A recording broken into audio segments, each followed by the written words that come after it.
ఈ వైజాగ్ పట్టణం గురించి ప్రభు నన్ను ఇలా నడిపించినాడు. జడ్సన్, హృదయం గురించి నీవు బోధించుము. ఎందుకంటే ప్రతిదానికి, ప్రతి సమస్యకి హృదయమే కారణం. కాబట్టి హృదయం గురించి బోధించుము. అందుకే 51వ కీర్తన 17వ వచనమును మనం ఈ దినం ధ్యానించుదాం. 51:17 దేవా, విరిగి నలిగిన హృదయమును నీవు అలక్ష్యం చేయవు. విరిగి నలిగిన హృదయమును నీవు అలక్ష్యం చేయవు. A broken and contrite heart, O God, you will not despise. ప్రభు నాతో ఇలా మాట్లాడినాడు. జడ్సన్, ఎక్కడికి వెళ్ళినా ఈ చివరి కాలంలో ప్రజల హృదయం విరిగి నలిగిపోయి ఉండడం మనం చూడగలము. ఈ చివరి కాలములో అపవాది ద్వారా వచ్చుచున్న పోరాటం ఇదే. హృదయం విరిగి నలిగిపోవునట్లు అపవాది చేయుచున్నాడు. కానీ బైబుల్ చెప్పుచున్నది, A broken and contrite heart, O God, you will not despise.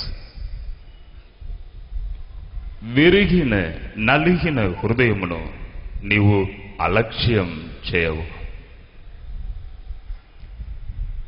ఈ దినం ప్రసంగం కొరకు నేను సిద్ధపడినప్పుడు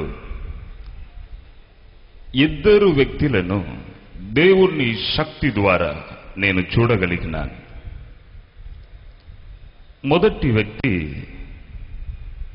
రిటైర్డ్ ఇంజనీర్గా పనిచేసిన ఒక సహోదరుడు ఈ దినం ఈ మొదటి కూడికలో ఆయన ఉంటున్నాడు.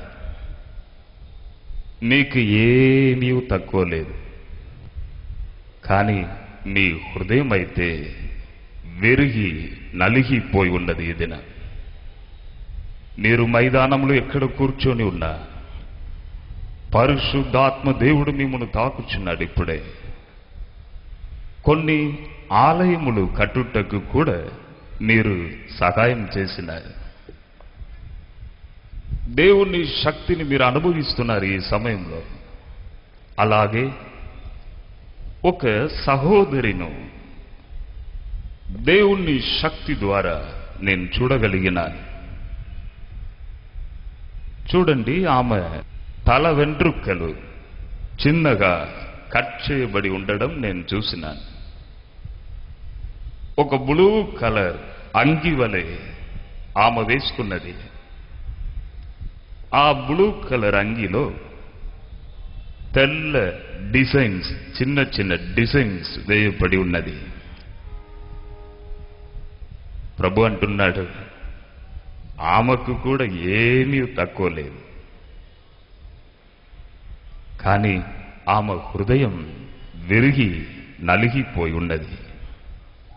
మీరు ఈ మైదానంలో ఎక్కడ ఉన్నా పరిశుద్ధాత్మ దేవుడు మిమ్మల్ని తాకుచున్నాడు. ఇప్పుడే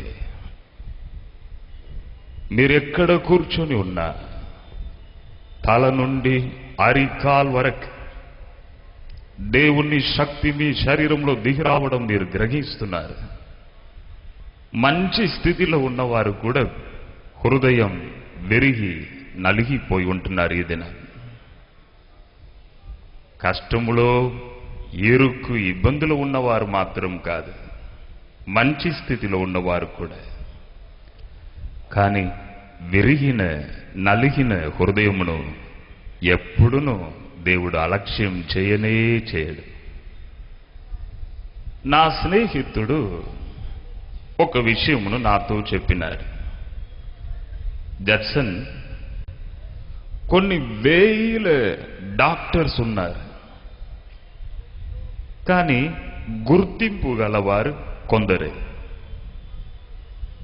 మంచి డాక్టర్ అయితే ఒక రోగి పేషెంట్ను చూడంగానే ఆమెను అర్థం చేసుకోవాలి, ఎటువంటి రోగం ఉన్నదని. అర్థం చేసుకోవడం మాత్రం కాదు, సరి అయిన మెడిసిన్ ఇచ్చి ఆ రోగం పోవునట్లు చేయాలి. అప్పుడే గుర్తింపు గల డాక్టర్గా ఆ వ్యక్తి మారగలడు. లేకపోతే డాక్టర్గా చదివిన గుర్తింపు రానే రాదు. ఈ విషయమును నా స్నేహితుడు చెప్పినప్పుడు దేవుణ్ణి పక్షముగా నేను ఆలోచన చేసిన, దేవుడు ఎటువంటి వాడు అని. దేవుడు కూడా చూడండి, మంచి దేవుడైతే, నిజమైన దేవుడైతే, ఒక వ్యక్తి దేవుని యొద్దకు వచ్చినప్పుడు హృదయమును అర్థం చేసుకోవాలి. అర్థం చేసుకోవడం మాత్రం కాదు,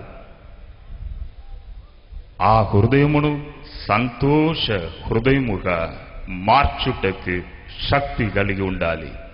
అప్పుడే నిజమైన దేవుడుగా మనం ఆ దేవుణ్ణి మనం వెంబడించగలము. మన ప్రభువైన యేసును చూడండి. ఈ దినం వైజాగ్ ప్రజలకు చెప్పబోచున్న ఈ యేసు అను శక్తిగల నిజమైన ఆ ప్రభును చూడండి. 2000 సంవత్సరముల క్రితం ఆయన సిలువకు వెళ్ళినాడు. ఆయన శరీరం నలుగగొట్టబడినది. His body was broken. Not only that, his heart also broken. శరీరం మాత్రం నలగలేదు, యేసు హృదయం కూడా సిలువపై విరిగి నలిగినది. అందుకే మీరు విరిగిన నలిగిన హృదయంతో ఉన్నప్పుడు యేసు అర్థం చేయగలడు. వెంటనే మీకు అద్భుత కార్యములను ప్రభు చేయగలడు, అర్థం చేయగలడు, మిమ్మల్ని ఆశీర్వదించగలడు. ప్రియ సహోదర సహోదరి మనులారా, యేసు విరిగిన నలిగిన హృదయమును ఎప్పుడునూ కూడా అలక్ష్యం చేయనే చేయడు. 94వ సంవత్సరం 25 లక్షల అప్పు బాధలతో నేను బాధపడి తిని, అయ్యో వడ్డీ కట్టలేకపోయినాను. ప్రతి నెల చిట్టి డబ్బు నేను చెల్లించలేకపోయినాను. తడబడినాను. ఆత్మహత్య మాత్రమే నాకు మార్గమని నేను అనుకున్నాను. ఒక కార్యమును ప్రతి దినం నేను చేస్తూ వచ్చినాను. ఒక ఏకాంత స్థలానికి వెళ్ళి కొన్ని గంటలు యేసు పాదములను పట్టుకొని కొన్ని గంటలు ఏడిచేవాణ్ణి. ప్రతిదినం, ప్రభువా, నీవు నా కొరకు సిలువకు వెళ్ళినావు కదా తండ్రి, నీ శరీరం నలుగగొట్టబడినది, నీ హృదయం కూడా నలిగిపోయినది, నన్ను అర్థం చేసుకో తండ్రి. ప్రభువా, నీకు స్తోత్రం తండ్రి, నన్ను అర్థం చేసుకో అని బాగా ఏడిచేవాణ్ణి. నేను అక్కడికి వెళ్ళంగానే ఏడ్చుకుంటూ వెళ్ళేవాణ్ణి. ప్రభువా, నన్ను చంపివేయి, నేను బ్రతకకూడదు ఈ లోకంలో. 25 లక్షల అప్పు, నేను బయటికి రాలేను తండ్రి, నన్ను చంపివేయి అని ఏడిచేవాణ్ణి. ఆయన వైపు చూడంగానే నా విరిగిన నలిగిన హృదయమును ఆయన అర్థం చేసుకుంటాడు. జడ్సన్, ఇదిగో నేను అర్థం చేసుకుంటున్నాను. తన శక్తితో నన్ను నింపేవాడు, బలమైన పరిశుద్ధాత్మ అగ్ని నాపై కుమరించేవాడు. ఏడ్చుకుంటూ వెళ్ళిన నేను సింహం వలె ధైర్యమును విశ్వాసమును పొంది మరల తిరిగి ఇంటికి వచ్చేవాణ్ణి. ప్రియ సహోదర సహోదరి మనులారా, విరిగి నలిగిన మీ హృదయమును యేసు అర్థం చేయగలడు. ఈ దినం మీకు అద్భుత కార్యములను ప్రభు చేయగలడు. నమ్మి ప్రభును మనం స్తుతిస్తామా? స్తోత్రం తండ్రి.